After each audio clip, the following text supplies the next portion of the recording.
Oigan, para poner el tema sobre la mesa, ya el lunes se les acaba el 20 a los chavos, comienza el ciclo escolar 2022-2023. Pero a ver, hay una pregunta de fondo. A estas alturas ya hay un plan educativo, la estrategia de gobierno federal ya tiene un rumbo en específico y ya sabe cómo van a recuperar a todos los chavos que se perdieron en medio de la pandemia, cómo van a recuperar conocimientos, cuál es la expectativa de arranque que se tiene para este próximo lunes, para el próximo ciclo escolar. Ese es el tema que ahora ponemos sobre la mesa y saludo con gusto a nuestro director editorial Raúl Frías Lucio y a Víctor Hugo Hernández. Señores, ¿qué opinan? ¿Ya estamos listos?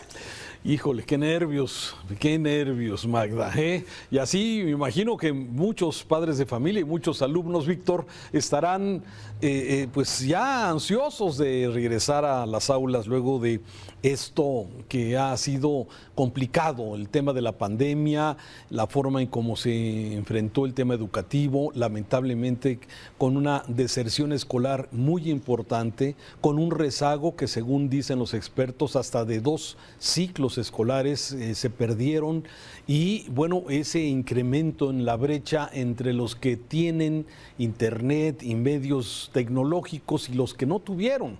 Entonces se abre esta brecha, pero ante estos retos, sí, uno esperaría que bueno, haya claridad de parte de las autoridades en su plan, en su proyecto, en su plan que están empezando con maestros, con alumnos, con padres de familia, para realmente tener un proyecto que pueda tener, Víctor, un plazo corto, a mediano y a largo plazo.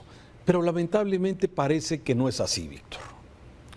Pues sí, mira, Raúl, dicen que todo lo que se hace a las carreras de alguna manera no tiene un buen pronóstico, y de entrada pues sí preocupa que este programa, este ciclo escolar, cuando se presenta el nuevo plan de estudios para la educación de nuestros niños, se dé a conocer con tanta premura y sin un diagnóstico de fondo, porque también al final del día, y eso yo creo que se lo debemos a la pasada titular de la Secretaría de Educación Pública, la señora Delfina, fue incapaz de darnos un diagnóstico correcto y que era lo mínimo que teníamos para saber en dónde estábamos sentados. A 2 años de la pandemia, a ciencia cierta, no sabemos qué tanto es ese rezago, no sabemos en qué se quedaron tantos niños que no pudieron continuar con sus estudios, si realmente están bien evaluados, cómo quedaron en el aspecto anímico, emocional, y no se diga en cuanto a educación y en cuanto a ciencias pues que son fundamentales para crecer. No tenemos un diagnóstico y luego se nos da a conocer un plan de estudios que es criticado y señalado muy cargado de ideología, muy cargado de la visión de la 4T, ¿no? De lo que se entiende como la visión del nuevo gobierno, que es a todas luces pues que entre en el terreno del anticolonialismo, del imperialismo, de la lucha contra el capitalismo, de los oprimidos, que también son discursos que dices tú, bueno, habría que ver más en detalle si es realmente es correcta esta postura o no aleja más a los niños de una realidad que pues hoy más que nunca urge tenerla clara, ¿no? Bueno, eso es exactamente, tenerlo claro, y me parece que es lo que menos hay en este momento. Y yo pensé que era yo el que no estaba entendiendo bien qué era el tema del nuevo modelo educativo que fue publicado la semana pasada en el Diario Oficial de la Federación por parte del gobierno. Un plan, un proyecto piloto que empezaría con los primeros años, sí, a partir del mes de octubre, es decir, no a partir del próximo lunes, sino a partir del mes de octubre, para primero de preescolar, para primero de primaria y para primero de secundaria. Sí, y yo parecía como que yo no estaba entendiendo bien de qué se trataba este proyecto piloto. Por eso me parece importante, Víctor, hacer referencia a un artículo que publica este día David Calderón en el periódico El Financiero. Sí, hay que recordar que David Calderón es el presidente de Mexicanos Primero, este organismo que se ha dedicado a premiar, a exaltar a los buenos maestros, a los buenos programas de educación que se han tenido y que hay que seguir motivando para que sigan sucediendo. Pero sin embargo ellos, es decir, quienes se dedican a estudiar y a analizar lo que está pasando, pues nos dice que es un verdadero Frankenstein lo que está ocurriendo. Sí, porque tenemos 3 planes de estudio, 3 proyectos de estudio, el del 2011, el del 2017 y ahora el del 2022. Y aquí David Calderón, en este artículo, que está muy interesante porque analiza, bueno, cómo la improvisación, las prisas, Víctor, y la idea de dejar huella con un plan ideológico ha hecho que tengamos este Frankenstein y que va a tener un alto costo seguramente para los niños. Es decir, tenemos 3 planes de estudio vigentes hoy. Y la pregunta es, caramba, ¿ya saben los maestros? ¿Ya estamos preparados administrativamente? ¿Ya estamos preparados los padres de familia y los alumnos para recibir, pues, cuál información y qué sistema administrativo? Comenta David Calderón en este artículo que, por ejemplo, en el área administrativa se tienen que llenar, un maestro tiene que llenar 3 formatos diferentes para que satisfaga la necesidad del plan de estudio del 2011, otra del 2017 y ahora la del 2022. Es decir, no hay seguimiento, lamentablemente, de programas que tengan como objetivo principal la educación de los niños, y eso es muy preocupante, Víctor. Amén de los problemas que tenemos, que también van en función de la infraestructura, que también van en función de las garantías para que pueda haber escuela para todos, de la cancelación de programas que fueron claves en su momento y que demostraron su bondad y que también fueron borrados de un plomazo. En fin, sí, no, el escenario no es... Pero además, Raúl, mira, no es que sea en descargo de esta administración, pero también yo veo con pena y tristeza cómo la Secretaría de Educación Pública ha habido ahí un desfile de titulares y secretarios que más bien pareciera estamos hablando de un auténtico trampolín político y no de una dependencia en la que se debería poner toda la atención y la disposición.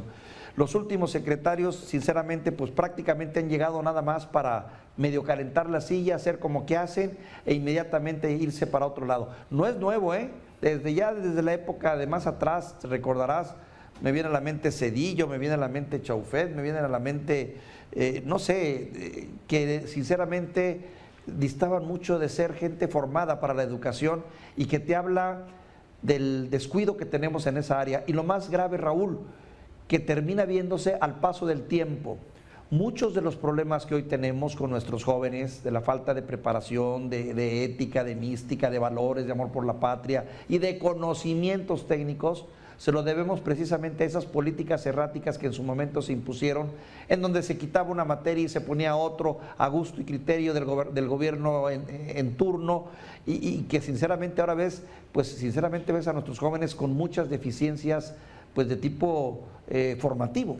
Claro, y es una tristeza, Víctor, sobre todo, y bueno, más que tristeza también es un drama para nuestro país. Tú sabes de ejemplos que durante muchos años, con un plan claro de educación, se han logrado sociedades más equitativas, más iguales. Claro. Y la educación es fundamental. Es el factor fundamental, claro, para lograr igualdad.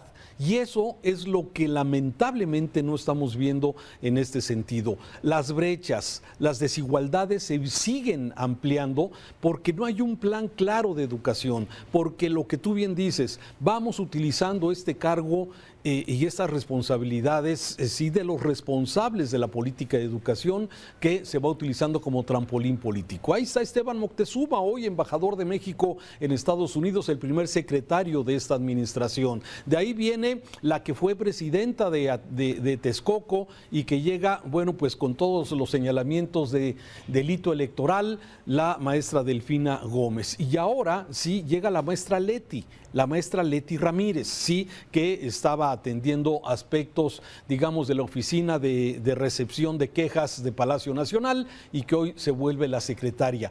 Pero más allá de que tengan las credenciales o no para ser titulares de la Secretaría, me parece que la ausencia de un plan a largo plazo, como lo tuvo Corea, por ejemplo, o como lo tuvo Japón en su momento luego de la Segunda Guerra Mundial, un plan para poder lograr una equidad y una igualdad. Y lamentablemente aquí seguimos dando bandazos porque tenemos incapacidad y porque hay ineptitud, desde luego, de quienes están al frente de estas dependencias. Y el costo lamentablemente lo pagan las familias, los niños especialmente, que se quedan rezagados en educación.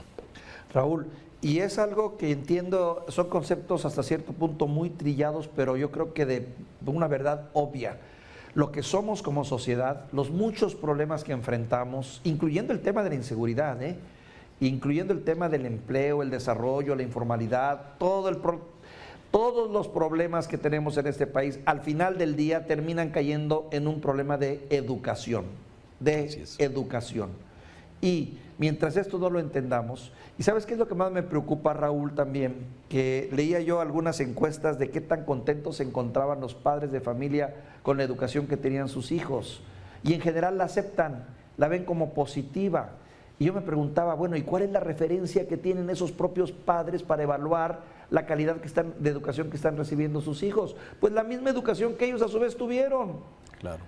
Entonces estamos en un problema muy serio que sí, es cierto, mientras sigamos dando bandazos y presentando proyectos y programas al vapor y a la carrera, en donde queremos que los maestros en 2 semanas lo aprendan todo para que luego lo ejecuten, y con cargas ideológicas ahí del valor en turno que prevalece en el gobierno federal y demás, creo que vamos a seguir teniendo gravísimos problemas ahorita y en el mañana. Claro, y es un problema de definición de política que corresponde al Estado definirla, porque va a ser muy fácil echarle la culpa mañana o pasado a los maestros, claro, ¿sí? De que no tenían la capacitación, de que no, sí, desde luego. Sí, claro, pero así va a ser. No hay una claridad exactamente, como bien dice David Calderón en su artículo de hoy, sí, esto es un Frankenstein donde están 3 sistemas, 3 proyectos de educación conjugados en uno, y después de lo que bien decías en un principio, de un rezago que venimos arrastrando, pero súmale el tema de la pandemia y lamentablemente la desaparición de las evaluaciones,